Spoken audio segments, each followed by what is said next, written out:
Hey y'all, welcome back to my channel, and I'm back with another video. We're doing acrylic toes today. The first thing I'm going to do is take some acetone in a cotton ball and remove the gel, well not gel, but the regular polish that she have on her toes, because we're going to be doing a full set of acrylic toes. And this is my client first time booking with me, and I believe, if I'm not mistaken, this is her first time doing acrylic toes. I can't remember. So for my acrylic toes, I do everybody's toes different. It all depends on the client. Some clients, you're gonna have to put in more work, especially around the cuticle area. And then some clients, you probably could just go ahead and use the sanding band and just remove all the shine off the natural nail plate. But I do cut my client toenails down because I don't like when it's super long and then you're doing acrylic toes over it. And I like to kind of make it at least a little even, so that way when your toenail grow with the acrylic toes, it's all even.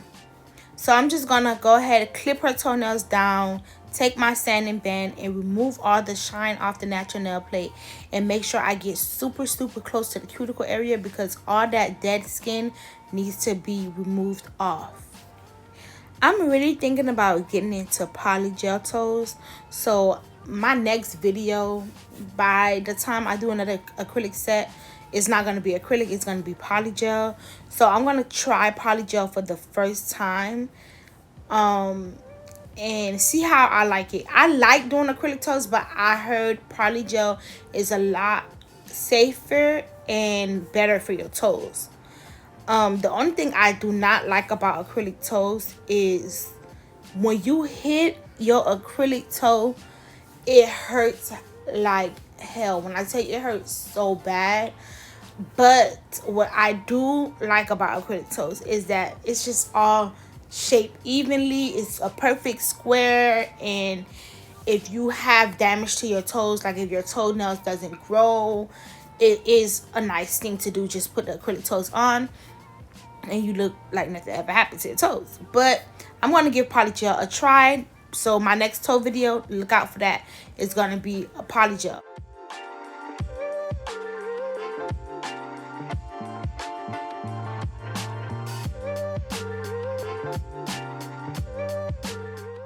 Okay, so once I'm done, I'm going to go ahead and use my young nail swipe and dust all the dust off the nails and make sure I dehydrate the nails. That's what I use the young nail swipe for. And then I'm going to use the young nails protein bond. I make sure the nails go back super ashy before I put the young nails protein bond, and I do this 2 times on the toenails. Make sure I cover the entire nail plate.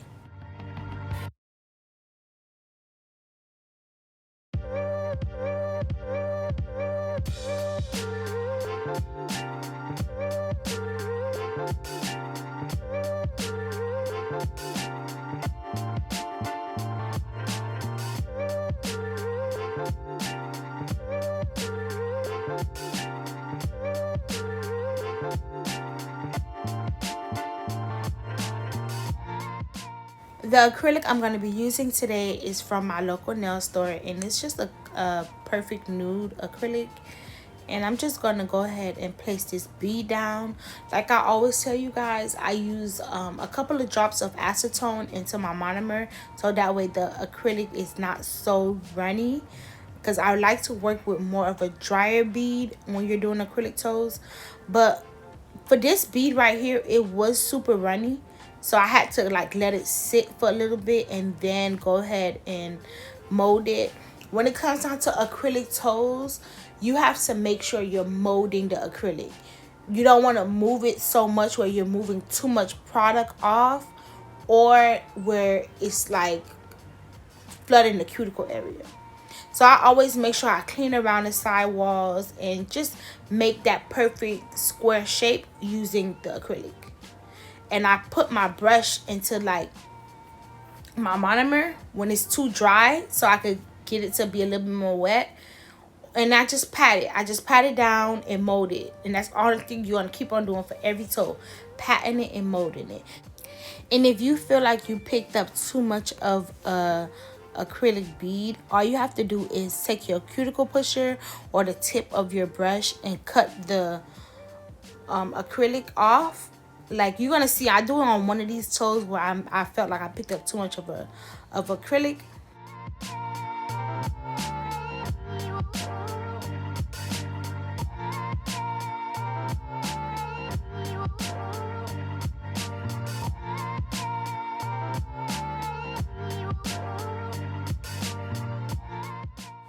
Yeah, it's this toe right here.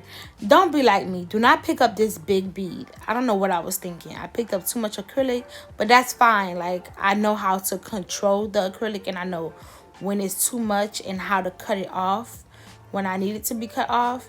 So just focus on picking up the correct amount of bead, not too big, not too small.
I don't know what was going on with me this day. Like, looking back on this video, I'm like, I don't know why I was picking up so much of a big bead.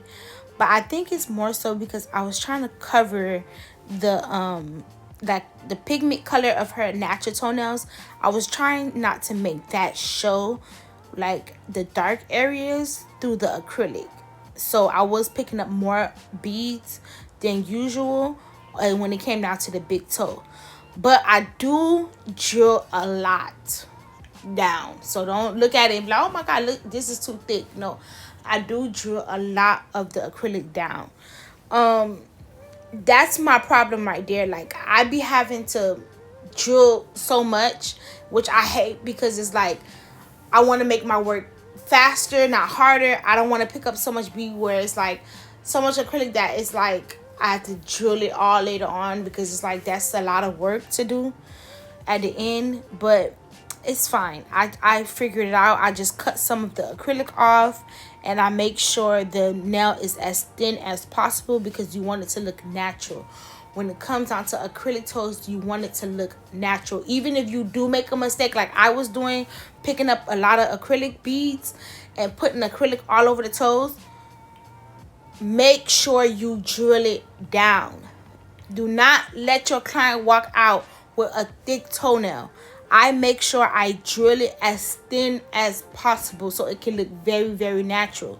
And that's why I was saying that I'm thinking about converting to acrylic, not to acrylic toes, but I'm thinking about converting to polygel, so that way I can see if polygel does the same thing as the acrylic. And when you have a client toenail that's dark and they're using like a light nude like this, it's going to be very hard to cover like the dark spot of their toenails. So that's why I just left it alone. And I'm just going to go ahead and start drilling it down, making sure it's very thin. I'm getting underneath the toenail. I'm getting the sidewalls. I'm getting the cuticle area. I'm just making sure the nails look very, very thin and natural.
So once I'm done with all the drilling and using the sanding band, I'm going to go ahead and use my 80/80 grit nail file just to make sure I have a nice sharp square shape.